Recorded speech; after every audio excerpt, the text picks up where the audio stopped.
Warangal Medicover హాస్పిటల్లో ఒక అరుదైన క్లిష్టమైన మెదడు వెన్నుపాము శస్త్రచికిత్స విజయవంతంగా చేస్తున్నట్లు ప్రముఖ న్యూరో సర్జన్ డాక్టర్ సంజయ్ తెలిపారు. నేడు హన్మకొండలోని మెడికవర్ హాస్పిటల్లో వారు మీడియా సమావేశం నిర్వహించారు. ఈ సందర్భంగా డాక్టర్ సంజయ్ మాట్లాడుతూ, మెదడు వెన్నుపాము కలిగిన ప్రాంతమైన సెర్కోరియా జంక్షన్ ప్రాంతంలో గడ్డ ఏర్పడితే చేతులు, కాళ్ళు, వేళ్ళ నరాలు తీవ్రంగా ప్రభావితం తెలుపుతాయని ఈ సందర్భంగా వారు చెప్పారు. అట్టి పరికరాలను ఉపయోగించి ఆపరేషన్ సమయంలో కాలు కదలకుండా గమనిస్తూ చికిత్సను చాలా జాగ్రత్తగా చేశామని సంజయ్ డాక్టర్ తెలిపారు.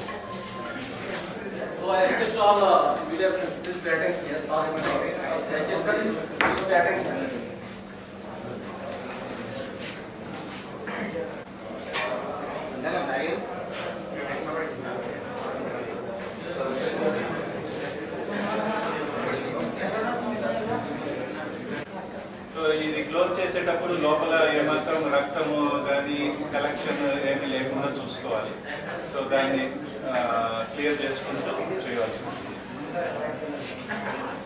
సో దాన్ని పూర్తిగా క్లోజ్ చేసేయడం జరిగింది, ఎటువంటి గ్యాప్ లేకుండా. ఎందుకంటే దానిలో ఉండే నీరు మళ్ళీ బయటకు రాకుండా మైక్రోస్కోపిక్ ఇప్పుడు మనం చూస్తున్న ఈ ఏరియా అంతా కూడా ఒక సెంటీమీటర్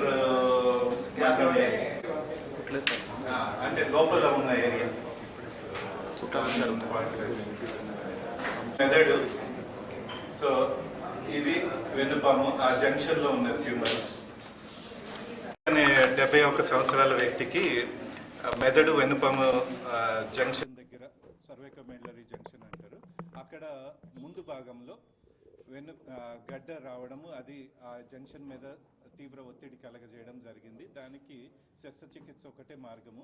అయితే ఈ శస్త్రచికిత్స అది చేయకపోతే శ్వాస ఆగిపోవడం, ప్రాణం పోవడం జరుగుతుంది ఏదో ఒక నాటికి, ఒక సమయానికి.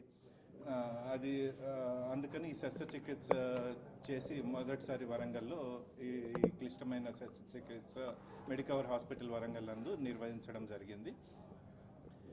దీనిలో ఈ గడ్డని తీసివేయడం జరిగింది.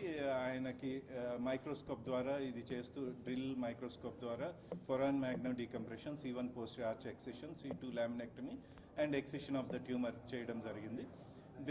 ఇది intraoperative motor and somatosensory evoked potential మానిటరింగ్లో జరిగింది. అంటే పేషెంట్ శస్త్రచికిత్స జరుగుతున్న టైంలో కూడా స్టిమ్యులేట్ చేయడము, చెయ్యి కాళ్ళు కదలిక చూసుకోవడం, స్పర్శ చూసుకోవడము, యాంప్లిట్యూడ్స్ రికార్డ్ చేసుకుంటూ వాటిలో ఏమైనా తక్కువ అవుతుందా అని చూసుకుంటూ, సో ఎటువంటి చేంజ్ లేకుండా చేయడం జరిగింది. మామూలుగా ఈ శస్త్రచికిత్సలో ప్రమాదం ఏంటంటే కొద్దిగా ఒత్తిడి పడినా కూడా శ్వాస నరాల మీద ఒత్తిడి పడడం వల్ల శ్వాస ఆగిపోవడం, ఆ తర్వాత ఇక వెంటిలేటర్ మీద ఉండడం, తర్వాత ప్రాణం పోవడం జరుగుతుంది. అట్లా కాకుండా చేతులు కాళ్ళు బలహీనత కూడా రాకుండా, అదేగాక చేతులు కాళ్ళు బలహీనత ఏదైతే ఉన్నిందో, టైట్నెస్ ఏదైతే ఉన్నిందో, స్పర్శ తగ్గడం, ఇవన్నీ కూడా మెరుగు అవడం జరిగింది ఆపరేషన్ తర్వాత. ఇప్పుడు పేషెంట్ డిశ్చార్జ్ కండిషన్కి ఉన్నారు. బాగా జరిగి ఈ శస్త్రచికిత్సలో